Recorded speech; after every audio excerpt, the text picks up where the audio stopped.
show for Absolutely Not Anonymous. And it's very simple. I'm just going to explain to you what we're doing. All right. So let me read this to you. This is something I put together, and I'll discuss it as I go along. But this is the pretty much welcome to our new podcast series focused on relapse, its causes, and preventions. Relapse is a common experience for many people in recovery, and it's important to understand that it's a choice made by the individual. All right. Well, when I first got clean and sober over 14 years ago, I was told immediately that relapse is not part of recovery. Okay. I get it.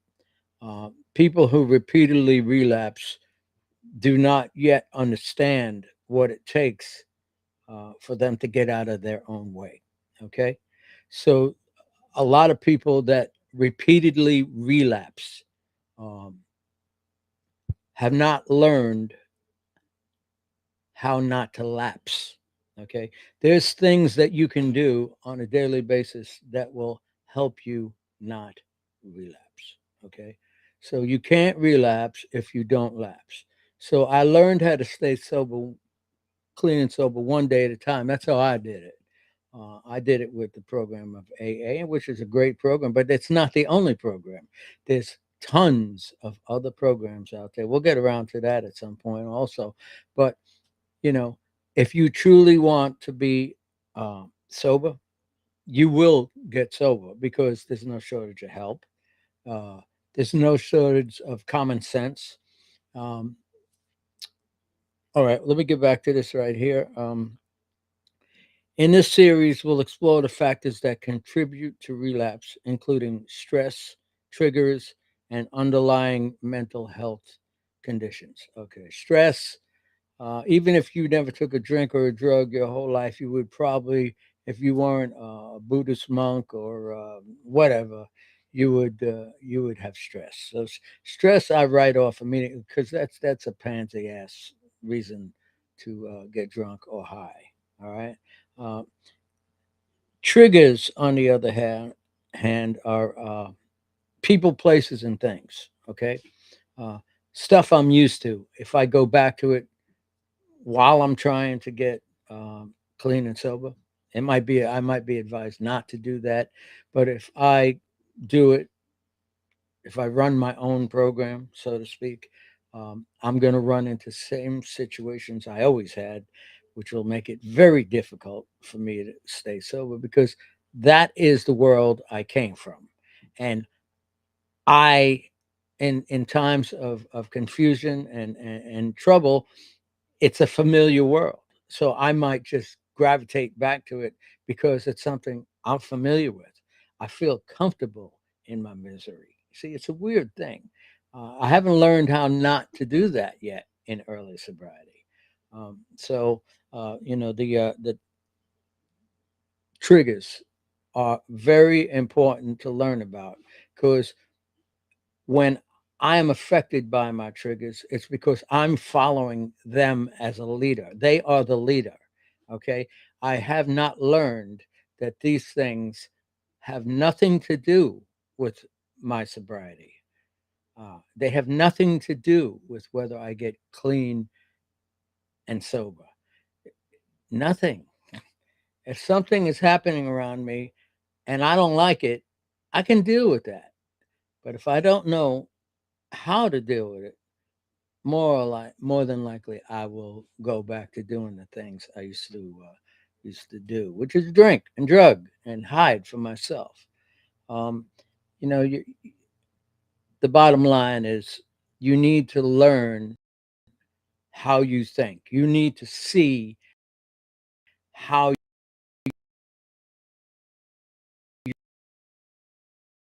you react to things so that you once process, but it's not easy. All right, so trigger is and underlying mental health conditions. Yeah, yeah. The mental health conditions. That's one that may have a lot of validity to it. You know, when I first came into a program, um, I was so batshit crazy that they kept me on Seroquel for a couple of months because I simply, the monkey mind was burning. It was burning out. Uh, it was squirrels and monkeys and constant chatter, talking to myself, right brain, left brain, arguing with each other.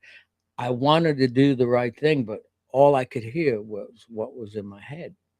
Okay. And that Seroquel helped me. Okay. I'm not saying you should do Seroquel.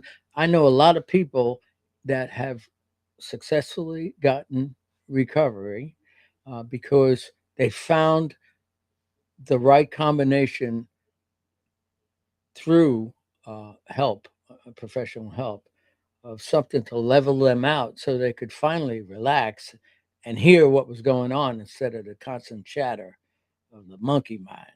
I mean, that shit'll kill you. It's brutal, but at some point, if you do this for good and all, that goes away. That goes away. Um, but unfortunately, most people don't do this for good and all. Most people don't. Uh, you got to go through some stuff. You got to learn about your mental conditioning. You got to be interested in why you did to you what you did to you. If I'm not interested in why I did to myself what I did, I ain't never gonna change. You see, I did some bad stuff to myself, and until I found help and I listened to people that had similar problems until I saw what they went through, and I said, "Whoa, that's what I went through." I had no idea about all that stuff. So it's really important that you understand um, that your mental health conditions are probably the most important part of this. But all right. So anyway, we're going to discuss strategies and uh, preventing relapse and maintaining long-term recovery. Um, I had reached a point in my life when I got sober that I couldn't go on anymore. It was the jumping off point. It was the place where I got a good buddy of mine who's no longer with us, Campbell, who used to say he don't know if he had all he could stand. Uh, um, no, he don't know if he had all he could handle, but he had all he could stand, and that's pretty much what it took in my case. I could not stand another drink or another drug. It was I was toast, and when I found a place where people were just like me and they understood, um, I started to realize that there was hope. You know, hope is something that is always available if you get out of your own way. Uh, People will fight the notion of there's a good time around the corner if they're feeling bad. See, that's a shame because, in fact, there is a good time around the corner. Everything leads to a change. Everything. There's nothing stays the same. Um, if you're feeling bad, this will change. If you're feeling good, this will change. But pretty much what you got to do is you got to learn that life is change. I mean, we've heard this. I don't know if you're paying attention. I've heard the only thing that's constant is change. All right. I heard that from when I was a little kid. I never paid attention to it. I get it now. And I know how important it is. It's very important that I always remember that because those changing things help me become, um, I've become a gladiator. I become a spiritual gladiator. And I'm mentioning spirituality here just briefly in passing because it plays a huge part in my recovery. Not Christianity, not Buddhism, not nothing in particular, but spirituality. Me being drunk was real spiritual. Me not being drunk is real spiritual. Whatever made me do what I did was very influential. That has something to do not with the material world. Anyway, more about that at some future point because I have experts that can talk about this stuff. People that have been to hell and come back of their own volition. And pretty much the point is there's better days ahead no matter what. So I mean, if you insist on things being bad, that's correct. If you insist on things being good, that's correct too. I mean, if right or wrong, you're right no matter which way you look at it. We like to come around to the point where we have a positive attitude about things because it feels good. All right. And you can control that. You do have a choice with the things you think. At any rate, I think I've out,